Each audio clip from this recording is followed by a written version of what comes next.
خدا فرماتا ہے مجھے اپنی یاد کی قسم کہ تم پھر اسرائیل میں یہ مثل نہ کہو گے، دیکھ سب جانیں میری ہیں، جیسی باپ کی جان ویسی ہی بیٹے کی جان بھی میری ہے، جو جان گناہ کرتی ہے وہی مرے گی۔ جب ہم کلام مقدس پر غور کرتے ہیں تو پیدائشی میں جب ہم دیکھتے ہیں، پیدائش کی کتاب میں جب ہم پڑھتے ہیں، مطالعہ کرتے ہیں، تو مقدس کلام میں یہ لکھا ہے کہ بزرگ آدم نے اور اس کی بیوی نے جب گناہ کیا تو خدا نے ان کو اپنی حضوری سے نکال دیا۔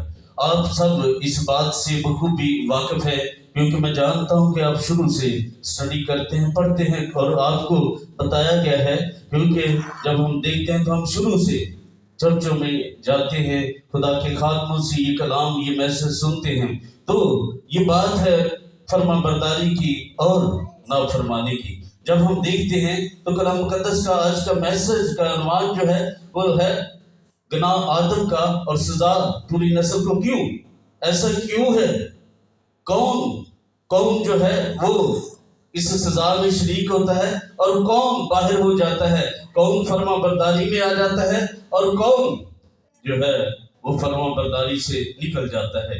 جب ہم دیکھتے ہیں بائبل مقدس کو غور سے پڑھتے ہیں تو لکھا ہے پاس جس طرح ایک آدمی کے سبب سے گناہ دنیا میں آیا اور گناہ کے سبب سے موت آئی، اور یوں موت سب آدمیوں میں پھیل گئی، اس لیے کہ سب نے گناہ کیا اور خدا کے جلال سے محروم ہوئے۔ رومیو 5 باب اس کی 12ویں آیت مبارکہ میں پڑھ رہا ہوں۔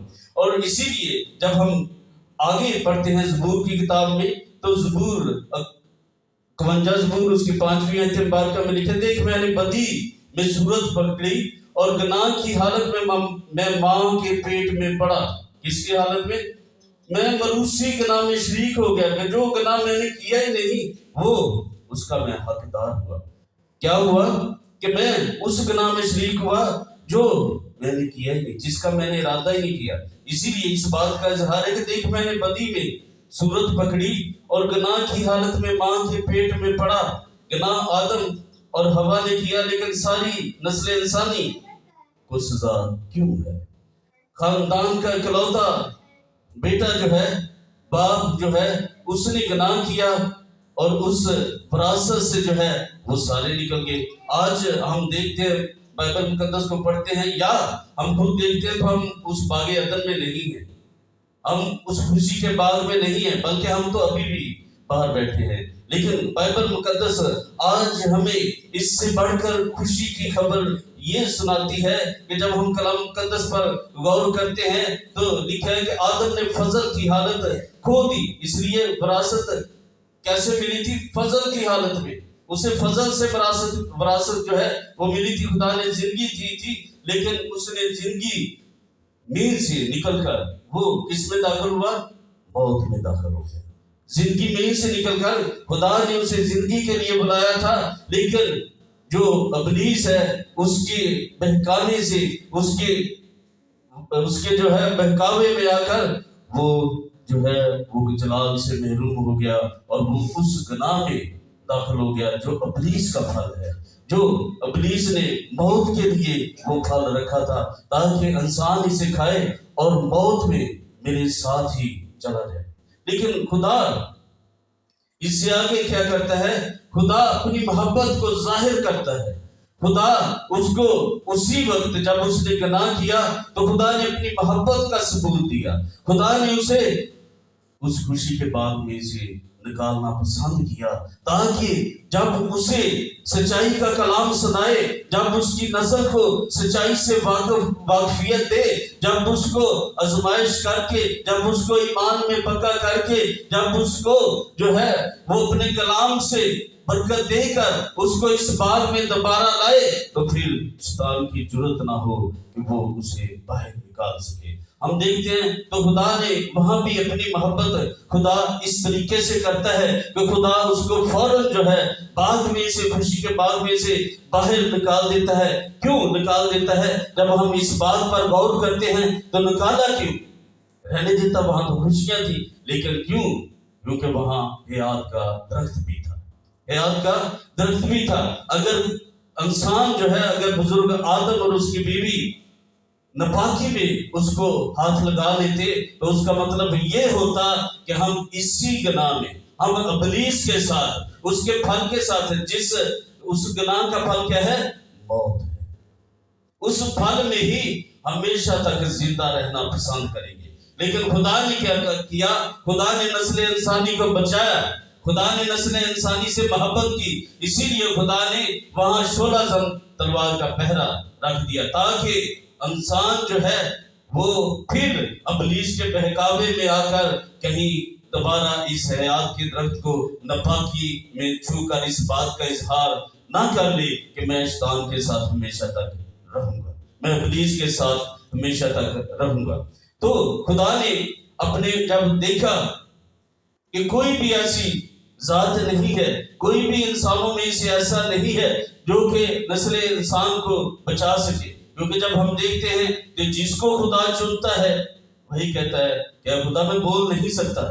بزرگ موسیٰ کیا کہتا ہے؟ اے خدا اسے اپنے لوگوں کو بلانے کے لیے اسے چنتا ہے تو وہ کیا کہتا ہے کہ اے خدا میں اس لائق نہیں۔ کبھی کہتا ہے کہ میری زبان فصیح نہیں ہے، کبھی کوئی بہانہ، کبھی کہتا ہے کہ وہ میرا یقین نہیں کریں گے، تو پھر خدا غصے میں اس کو کہتا ہے کہ تو جا، اب تجھے جانا پڑے گا کیونکہ حکم میرا ہے۔ خدا اسے زبردستی، آپ کلام مقدس کو پڑھے تو پتہ چلتا ہے خدا اسے بھیج دیتا ہے۔ اور جب ہم دیکھتے ہیں تو بزرگ سیموئیل کو آواز کون مارتا ہے؟ خدا اسے بلاتا ہے، لیکن وہ دوڑ کر کس کے پاس جاتا ہے؟ ایلی کے پاس۔ ایلی کے پاس وہ دوڑ کر جاتا ہے۔ پھر تیسری بار جب ایلی کاہن، بزرگ ایلی کاہن اسے بتاتا ہے کہ جب اب آواز آئے تو کہنا ہے خدا میں حاضر ہوں، میں تیری سنتا ہوں۔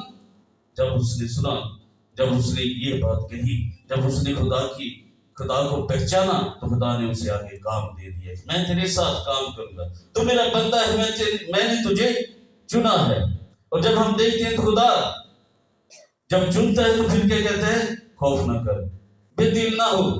اور اسی طرح جب ہم دیکھتے ہیں تو بزرگ یوحنا سلطان العارفین کو جب خدا چنتا ہے تو کیا کہتا ہے خدا کہ خوف نہ کر، میں اول اور آخر زندہ مر گیا تھا، دیکھ اب در بعد زندہ رہوں گا، موت اور آخر کی کنیا میرے پاس ہے، میں نے تجھے اور تیری قوم کو جو مجھے مانتے ہیں، جو میری باتوں پر دھیان کرتے ہیں، جو میری سلیب کے نیچے آ جاتے ہیں، میں انہیں افضل گروپ میں سے بچا دیتا ہوں۔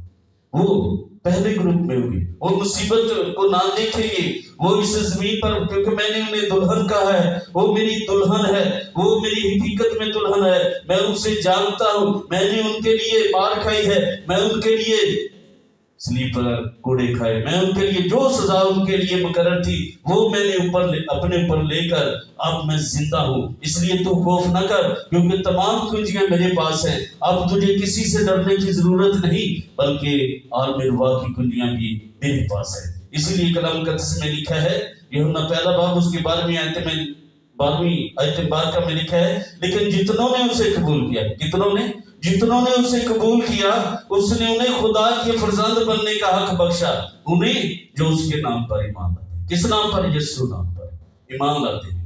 اسی لیے جب ہم دیکھتے ہیں تو لکھا ہے کلام مقدس میں، رومیو 8 باب اس کی پہلی آیت مبارکہ میں لکھا ہے، بس جو یسوع مسیح میں ہے، ان پر سزا کا حکم نہیں، بلکہ وہ موت میں سے نکل کر زندگی میں داخل ہو گئے، کیونکہ جو کام شریعت جسم کے سبب سے کمزور ہو کر نہ کر سکی، شریعت کے کیا ہے حکم؟ جسمانی حکم ہے، وہ صرف انسان کو اس لیے دیے گئے تاکہ وہ پاکیزگی کو جان سکے کہ ہم نے کیسے پاک ہونا ہے، وہ پاکیزگی کے لیے، کیونکہ جو کام شریعت جسم کے سبب سے کمزور ہو کر نہ کر سکی وہ خدا نے کیا۔ خدا نے اپنے بیٹے کو جسم آلودہ، گناہ آلودہ جسم میں بھیج کر جسم میں گناہ کی سزا کا حکم کیا، تاکہ شریعت کا تقاضا ان میں پورا ہو جو جسم کے مطابق نہیں بلکہ روح کے مطابق چلتے ہیں۔ اسی لیے ہم کہتے ہیں جسے خدا کا روح بانٹتا ہے وہ دعا کرے۔ اسی لیے ہم کہتے ہیں کلام مقدس میں لکھا ہے خدا کے اب سے خدا کے لوگ روح اور سچائی سے اس کی پرستش کریں گے، کیونکہ خدا روح ہے، اور ضرور ہے کہ اس کے پرستار روح اور سچائی سے اس کی پرستش کریں۔ اور جب ہم دیکھتے ہیں تو ایک میں دنیاوی مثال سنانا چاہوں گا آپ کو، تاکہ ہم اس کلام کو اچھے طریقے سے سمجھ سکیں۔ ایک آدمی تھا، وہ لیٹا ہوا تھا درخت کے نیچے، گرمیوں میں لیٹا ہوا تھا، اور تربوز کا موسم تھا، اور ساتھ میں آپ کو پتا ہے آم بھی لگتے ہیں۔ تو لیٹا کہاں ہوا تھا؟ آم کے درخت کے نیچے، اور تربوز کی بیلیں بھی ساتھ ہی تھی۔ تو اس نے کہا خدا دے بھی کام میں جدے ہی نہیں ویکھا تھلے لیٹی ہیں چھوٹے چھوٹے درخت تے ایڈے ایڈے بڑے پھل لا چھڑے سو، تے اتنے ایڈا بڑا درخت دونوں ایڈے چھوٹے چھوٹے پھل ہے۔ کوئی گل کرنے والی خدا بھی ایڈی جہان نو پیدا کرنے والا تے ساری دنیا دا دعوے دار ہے، تے کام دے ویکھ این ذہن چ اپنے سوچن ڈیا ہے۔ خدا نے کی کیتا؟ تھوڑی جی ہوا چلی، ایکو ہی امڑ گیا، وہ وجہ نک دے جو نک بھج گیا نا تے آندا ہوئے ہوئے چنگا ہی خدا نے کیتا ہے۔ جے او والا پھل اتھے ہوندا، دھوانا اتنے لگا ہوندا تے انہیں تے اج میرا سارا کچھ نہیں سی پھل پھول چھڑنا۔ یہ تے صرف ایکو ہی چھوٹا جہا پھل سی تے وہ میرا صرف نک بھجیا۔ اج اسی لوگ جڑے ہیں نا اتوں تک سوچ رہے کہ جنی دیر نک نہ بھجے سی پیچھے مڑتے نہیں، کیونکہ لکھے ہے کلام مقدس سے لکھے ہے ویسا ہی مزاج رکھو۔ فلپیوں دوسرا باب اس دی جو 5ویں آیت ویکھی لکھا ہے، فلپیوں دوسرا باب اس دی 5ویں آیت، ویسا ہی مزاج رکھو جیسا کہ مسیح خداوند کا بھی تھا۔ اس نے اگرچہ خدا کی صورت پر تھا تو بھی خدا کے برابر ہونے کو قبضہ میں رکھنے کی چیز نہ سمجھا، بلکہ اپنے آپ کو خالی کر دیا اور انسانی صورت اختیار کی، اور کیا کیا؟ انسانوں کے مشابہ ہو گیا، اور موت بلکہ صلیبی موت گوارا کی، اور خدا نے بھی اسے سربلند کیا اور وہ نام بخشا جو سب ناموں سے اعلیٰ ہے، تاکہ ہر ایک گھٹنا اس کے آگے جھکے اور خدا باپ کے جلال کے لیے ہر ایک زبان اقرار کرے کہ یسوع مسیح خداوند ہے۔ وہ مجھے اور آپ کو بلاتا ہے، وہ راست بازی میں ہمیں شمار کرتا ہے، وہ مفت میں ہمیں فضل میں شامل کرتا ہے، وہ چیز دیتا ہے مفت میں کہ قربانی اس نے اپنی دی، اور اس نے کہا یہ میرے ماننے والوں کی قربانی ہے۔ اب وہ کیا فرماتے ہیں؟ پس جو مسیح یسوع میں ہے ان پر سزا کا حکم نہیں، بلکہ وہ کیا ہوا؟ ان کی سزا میں نے اپنے پر لے لی۔ مسیح خداوند ایسے کرتا ہے۔ اسی لیے کلام مقدس میں جب ہم دیکھتے ہیں تو کیا لکھا ہے؟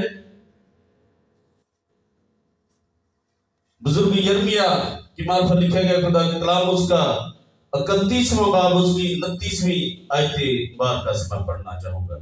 لکھا ہے کلام مقدس میں، نکال لیا،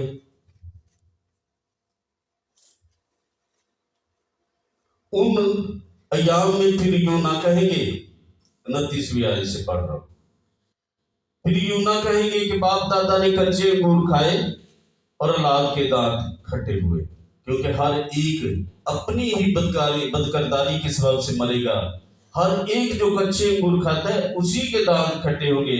دیکھ وہ دن آتے ہیں، خدا فرماتے ہیں، جب میں اسرائیل کے گھرانے اور یہودا کے گھرانے کے ساتھ نیا عہد باندھوں گا جس میں آج ہم سب شامل ہیں، اس عہد کے مطابق نہیں جو میں نے ان کے باپ دادا سے کیا جب میں نے ان کی دستگیری کی تاکہ ان کو ملک مصر سے نکالا ہوں، اور انہوں نے میرے اس عہد کو توڑا اگرچہ میں ان کا مالک تھا۔ خدا فرماتا ہے بلکہ یہ وہ عہد ہے جو میں ان دنوں میں کے بعد اسرائیل کے گھرانے سے باندھوں گا۔ خدا فرماتا ہے کہ میں اپنی شریعت ان کے باطن میں رکھوں گا اور ان کے دل پر اسے لکھوں گا، اور میں ان کا خدا ہوں گا، وہ میرے لوگ ہوں گے۔ اور وہ پھر اپنے پڑوسی اور اپنے بھائی کو یہ کہہ کر تعلیم نہیں دیں گے کہ خدا کو پہچانو، کیونکہ چھوٹے سے بڑے تک وہ سب مجھے جانیں گے۔ خدا فرماتا ہے اس لیے کہ میں ان کی بدکرداری کو بخش دوں گا اور ان کے گناہ کو یاد نہ کروں گا۔